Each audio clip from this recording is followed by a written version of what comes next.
everybody, to our first remote talking talent about how you scale engineering teams remotely. For the first one, and for people that have been to Talking Talent before, this is actually our first one that we're doing fully remote. But for people that have never been to Talking Talent before, I want to explain the concept quickly and then share the agenda of the webinar, and then also explain what Accelerate is. And then Marc will kick off with his first talk. So for the ones that have never been here before, during Talking Talent, we invite speakers on stage, on a virtual stage, to share the insights and topics related to the future of work. So we start with individual talks by Marc from Hotjar and by Jan from NextMatter and Boris from RemoteNow on the topic on how to build remote engineering teams. And then that's followed by a panel discussion on best practices to transition from on-site to remote setup. And then in the end, there is time to ask questions in a Q&A towards all speakers as well. Before we dive into that, I want to quickly introduce Accelerate. And Accelerate is a recruitment startup based in Berlin and London. And we are offering embedded recruiting services where our talent partners become part of your team full-time in order to hire great people for the team. We also offer additional services here in executive recruitment and in employer branding. So if you're a company looking to hire or interested in getting some hiring support in this time, please feel free to reach out to me after the event. And also all the speakers are successfully working with us, so they can serve as a reference. So you can also, if you're not sure about Accelerate yet, you can reach out to them as well for a nice reference on how we supported them on hiring as well. So then I want to go ahead and ask the first speaker on stage, which is Marc. He's the co-founder of Hotjar and also the director of engineering. And I will let him do the intro on Hotjar and his role there. And welcome, Marc, and good luck. Perfect. Thank you as well. Really happy to be here. Share my screen.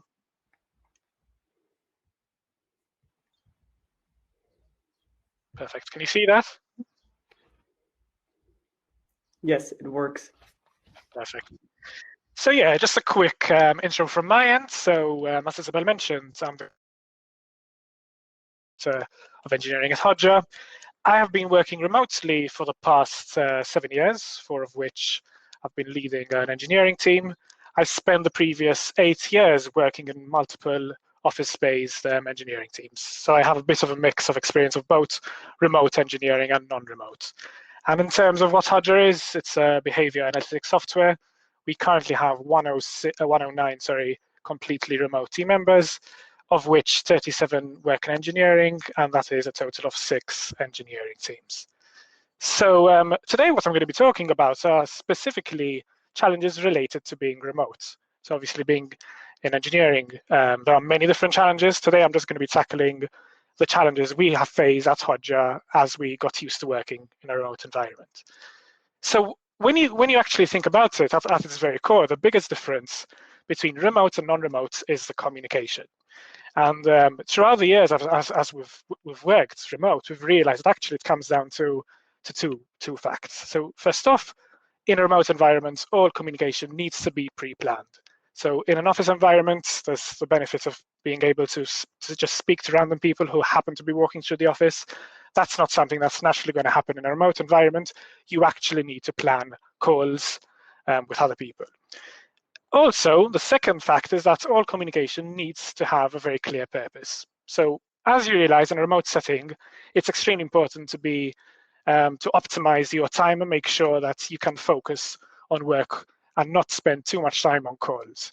And that means you need to minimize calls to remove disruptions, which often means that in order to have a call, you need to have a clear agenda, you need to have a clear purpose for that call, which also reduces the amount of communication you will be doing in an ad hoc way. So no longer will you just be able to ask a random question to somebody in the office just because you're passing by. Instead, you actually need to plan a call around it. And generally, that means that you're less actually likely to do so. The result of this is that what we have found as engineers may feel more alone or maybe lost as it's harder to connect with engineering leaders. Because again, it's not like you're just going to randomly bump into your lead, your director, and just ask them a question. You actually need to kind of use up their time and find a slot in their calendar. And on the other end, actually, engineering leaders may find it harder or more frustrating to manage teams. And the reason is, if I look at my own role, I don't have the time to have calls with every single engineer on the team. Whereas in an office, I've seen cases where you have a director who's just walking through the office and just very quickly getting a glimpse of what teams are working on, doing check-ins and just seeing how things are going overall.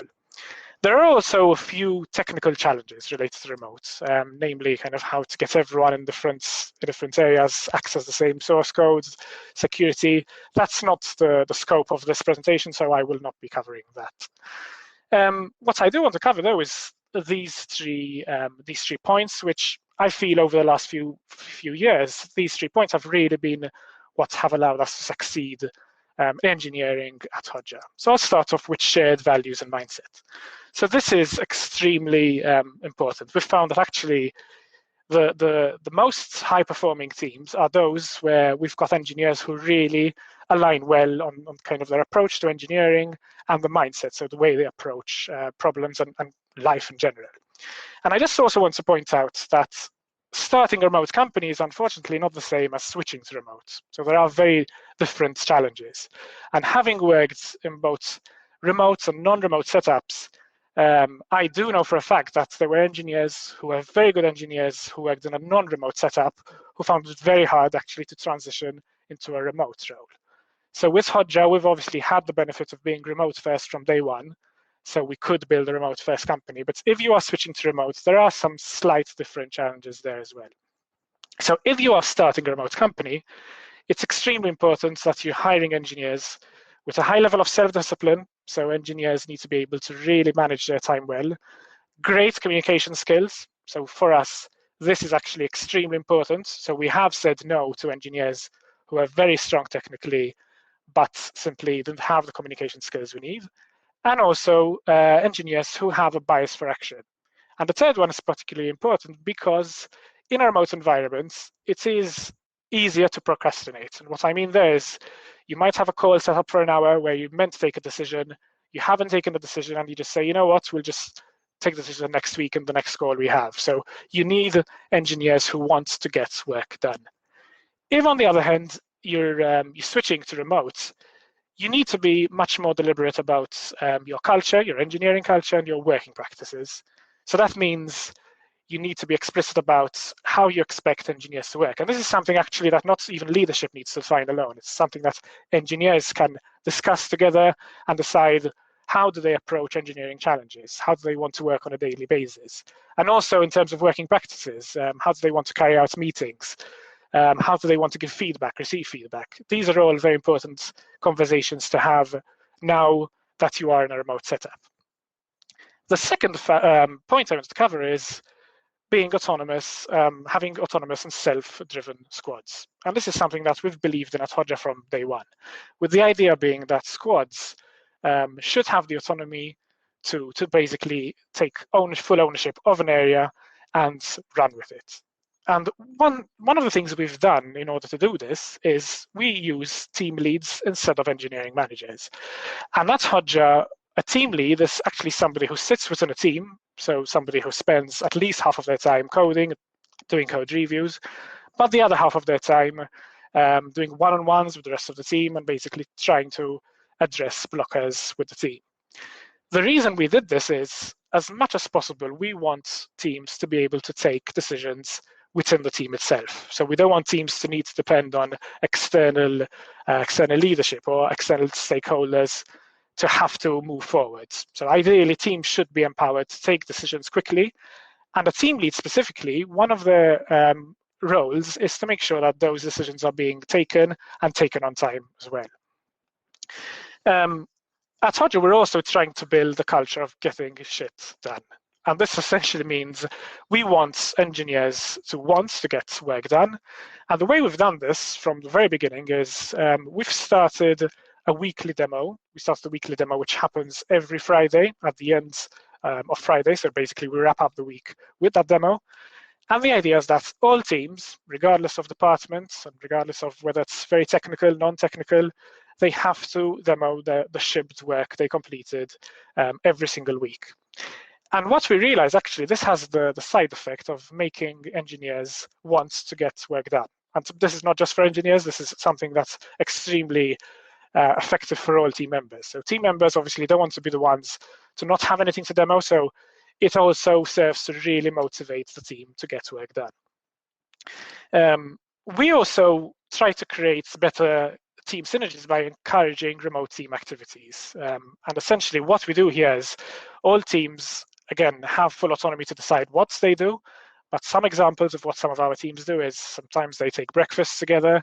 Sometimes they actually have game nights set up, so they'll all get on a call and they'll all play a game together. We think that this is extremely important, especially given the remote setup. So unfortunately, when you are remote, there is that aspect of loneliness. So what we want to do is make sure that team members still have time to bond and get to know each other. And we have found that there is quite a direct correlation between how comfortable a team member feels in a team and the performance of that team. So the more comfortable team members feel with that team, with other team members, the more that team will perform. The third topic I'd like to cover is clear outcomes versus outputs. So with the second point, autonomous and self-driven squads, I talked about like how can we make teams themselves function better as one unit.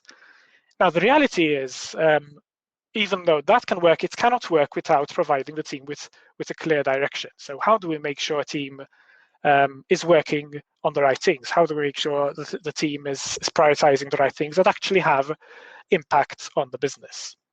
And this is where outcomes versus outputs comes in. So if we go back to the first days of Hotjar, we used to define exactly what we wanted our teams to build. So we knew we wanted to build feature X, feature Y, feature Z. And the team used to build it. As time passed, we started to realize that actually teams were becoming more productive if they had a bigger say in what we built. So they were actually involved in that decision. So as time passed, we realized that it's actually better for leadership to define an outcome. So the outcomes we wanted to find. So for example, what metrics we want to move, whether do we want to increase usage, do we want to increase signups? Once we have that defined, then teams could actually be the ones defining the outputs necessary. So the team would be the one brainstorming, coming up with ideas, and ultimately prioritizing a backlog based on what they think made sense, based on what would achieve that outcome. Now at Hotjar, we recently introduced OKRs, but honestly, this does not need to be an OKR. This can even be a very simple Google Sheet or Google Doc, just outlining what outcomes we're trying to establish so that the teams have something to work off on. And the way we've thought of this at Hotjar from the very beginning, again, is we see teams as mini startups. So the idea is that every team has end-to-end ownership of an area. And that means that a team has a product manager and a product designer in it. We also don't have an external QA, so we do QA within that engineering team. But more than that, the team has their own goals, they produce the work, and they are ultimately accountable for the work they produce. So after something is shipped, they're monitoring that work, and they are also following up to make sure that the work they produce actually, in the end, provided the business value that they were expecting. And this actually leads to the next one. So at Hotjar, one thing that we realize that really helps is being completely transparent with the team. So going back to the idea of having kind of mini startups, if you have to think of it as you've got the CEO of the parent company and then each team is that mini startup, you would want all those mini startups to have full visibility into what their work is doing to the kind of parent company. So what impact is that happening on the is that having on the numbers? So in our case, we share financials, we share key product metrics regularly. We have a monthly company meeting where basically we share this information with all the team. We also cover any failures we've had. So we talk about things that didn't go well and what we've learned from that. And what we find there is that by taking engineers on this journey and by having engineers really understand what's happening with the business, they can link up their work to actual business value. So it becomes much easier for them to understand what the work that they're producing, how it's actually impacting the business ultimately. And finally, as an engineering leader in a remote setup, your primary role is to provide a framework for a successful mini startup. So what I mean here is going back to the concept of having a mini startup as a squad. A leader shouldn't be the one that is actually helping to run the startup or actually involved in decisions. A leader's role is really to provide the framework to make sure that that mini startup can run successfully. So that means making sure that that startup has the tools it needs, the processes it needs, or maybe the resources, maybe in terms of even headcount, maybe they need more back-end engineers, more front-end engineers. But ultimately, the best thing a leader can do is make sure that a team can really be autonomous and run in a way almost making that leader redundant. That really has to be the goal of a leader if you want it to work in a remote setup.